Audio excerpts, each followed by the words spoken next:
Andiyan na pala sa Zoom si Undersecretary Carmela Oracion, ang OIC Undersecretary for Learning System Strand ng Department of Education. Yusek, magandang umaga po sa inyo. Magandang umaga po, Sir Alvin. Opo, ano pa itong trimester na ito? Sure na ba ito na gagawin ng Department of Education o pinag-aaralan pa lang? Sa kasalukuyan po, undergoing consultation processes tayo. Medyo ilan na po yung consultation processes na nagawa natin, pero patuloy pa rin tayo sa pagkonsulta sa iba't ibang sektor sa levels ng education upang matiyak ang mga detalye nito. Unang-una, Sir Alvin, gusto ko pong liwanagin na hindi sana natin gusto itong tawaging trimester. Ano ba dapat? Although many people refer to it conveniently as trimester. Ang tawag po sana namin ay 3 grading period school year or 3-term school year. Kasi yun naman po yung totoo, magkakaroon talaga ng 3 grading periods or 3 terms. Yung trimester po kasi, although acceptable at it also captures what we want, medyo naididikit ng ilan sa certain practices in the college level. No, na bawat trimester ay talagang ito lang ang set of courses na kukunin ng mga bata, ng mga mag-aaral. Tapos sa next trimester, wala nang kinalaman doon. Hindi po tayo ganun sa basic ed. Tuloy-tuloy po na 1 year long pa rin ang bawat learning area, ang bawat asignatura. Ngunit ang calendar ang na-reorganize natin into 3 terms. Paano Ganun po yung yun. tatlo, Yusek? Paano tatlong hati na yon? So, anong simula nun? June, Ah. July, August, ganon? Parang ganon? June pa rin po tayo magsisimula as intended, no? At matatapos pa rin tayo sa Abril as intended. Ang total class days natin ay 201 pa din. Ngunit instead of dividing into 4 grading periods or quarters, gagawin po nating 3. May mga mahahalagang dahilan po. Ang Wait, unang-unang nakita before sa dahilan, yes Yusek, po, sorry, before sa dahilan, sige po. I just wanna be clear ay yung hatian. So, ibig mo Opo. sabihin, June, July, August, yun Yes, yung until unang hati. September. Ay, June until Ay, September. tama, kasi apat pala, no? Ay, hindi, may Oh, and bakasyon dun, somewhere in between, di ba? May bakasyon ah, dun? Paano ba yun? Paano mahati? wala po. So, meron tayong June to September, tapos September until December, may bakasyon doon. Pagkatapos ay December until April. Okay. So, ang bakasyon dun is May to June. April, ngayon pong taon na to, mula April, Hindi. bakasyon Yung na. futuristic. So yung sa padating na Yung gagawin taon, natin kung itutuloy man after natin. after may 6 na araw pa po tayong kukunin sa Abril Oo. para sa ating mga closing rites, mga graduation, closing ceremony. Yun po, may 6 na araw pa sa Abril. Pagkatapos nun, bakasyon na hanggang Mayo, Oo. hanggang simula ng klase sa Hunyo. So may mahigit isang buwan doon na nakalaan para sa bakasyon, pero hindi Yes po po. pala siya titigil. Ibig lang niya sabihin, kung dati meron tayong 4, magiging 3 lang. Pero Opo. ma-achieve ba yung purpose na mapaganda ang kalidad ng edukasyon kung 3 ang hati versus 4 ang hati? Sa palagay po natin, because the cuts, no, will also allow greater focus.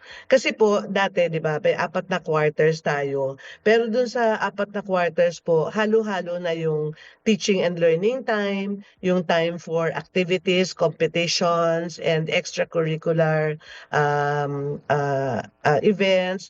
Ganun po, sama-sama. Ngayon po, ang bawat term natin ay lalagyan natin ng teaching and learning time na yun lang po ang gagawin. Pagkatapos may 2 weeks po tayo at the end of the first term, for example, no? Mm-mm. Yung 2 weeks po na yun, doon natin ilalagay ang ating remediation sessions, Oo. ang ating curricular at extracurricular activities. One thing important, Sir Alvin, that we are emphasizing is the value of focus. We want the learners to focus. We also want the teachers to focus. Now, if we mix together during the class days all the teaching and learning activities along with the extracurricular and co-curricular activities, then the focus is lost. Kasi kung ano-ano po yung pinagkakaabalahan ng mga mag-aaral at ng mga guro on each day. So gusto lang po natin na masigurado na nakafocus po sila. So lesser subjects po yun. Magfo-focus sa mga core subjects pero babawasan yung mga subjects kasi maiksi na lang ngayon yung kada grading period. Hahaba po yung grading period kasi nga po dati yung isang school year hinati sa 4, ngayon sa 3 na lang. So every slice will be bigger, no? Yeah. Tama. Opo, Pero yung opo. subjects, The same. dadami, The the same. So the wala same po, tayong the same babawasan sa subjects. subjects, Yusek. Hindi po natin babawasan ng subjects. It's really more the attention and the focus over the teaching and learning time. Bale, kinal out po natin yung mga extracurricular activities at co-curricular activities at nilagay dun sa last 2 weeks ng term 1 and term 2. So, Ganun po. chances are, gagawin natin ito. It's just that kailangan pa natin ng mga finishing touches, kumbaga, kailangan plantsahin na maigi. Ano po? At kung sakasakali Yes po. man na gagawin natin ito, hindi na for this school year, next school year na. Ang intention po natin this school year. Nung una po, ang intention sana natin ay mag-pilot. Kaya lang po, dito sa mga consultation sessions na kinokonduct namin, ayaw ng pilot. Kasi, especially the school heads and the teachers see the value of this. Kasi kung teacher ka po, kitang-kita mo yung epekto nito sa'yo eh. Imbes na maghanda ka ng 4 na exam, 3 na lang yung ihahanda mo. Imbes na grading ka ng 4 na beses, 3. Without diluting quality, kasi nakakatutok ka din sa paggagawa mo ng lesson plan, imbis na nahahati ka sa pagsulat ng lesson plan at sa paghahanda para dun sa mga activities ng mga bata. So, while we intended to go pilot, medyo malakas po ang clamor ng ating mga punong guro at guro na mag-full na. So yan po yung kakapain natin. Pakikiramdaman po natin yan kung talaga nga po bang pwede na tayong mag-full blast this coming school year or magpa-pilot po tayo. So, kaya namang habulin. Today is just the middle of February. By the time the next school year starts, mukhang kakayanin naman yung ilang buwan pang natitira, no, bago simulan yung bagong school year. Yes, tama ka po. In fact po, sa paghahanda, di ba, may tinatawag po kaming budget of work. Yan yung distribution ng mga lessons, topics, or competencies into the 4 quarters. Gumawa na po yung aming bureaus, no, curriculum development at saka learning delivery ng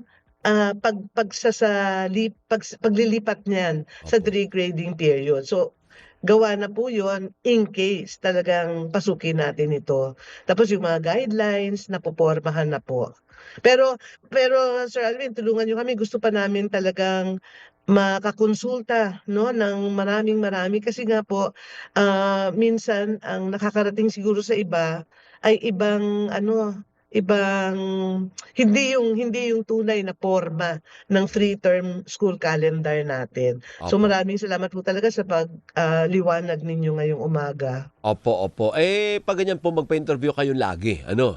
Sabihin nyo ganun dyan po ba sa yun? in charge ka mo, pagbigyan kami pag nagre-request kami, ha? Yusek. Okay po. Okay Thank you, po. Yusek. Next time, pag nag-usap Sige. tayo, latag natin. Yung actual na Ay, kung sige. paano. Kasi consultation stage pa lang naman, di ba? Although most Tama probably gagawin nga natin, pero wala pang pinal. Pag may pinal na po, balik po kayo Opo. sa akin. Ano po?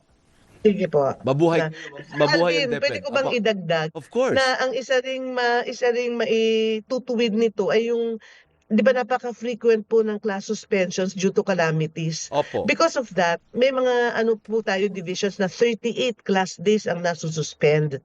Dahil po dyan, certain quarters, specifically the 2nd or the 3rd, end up to be very short.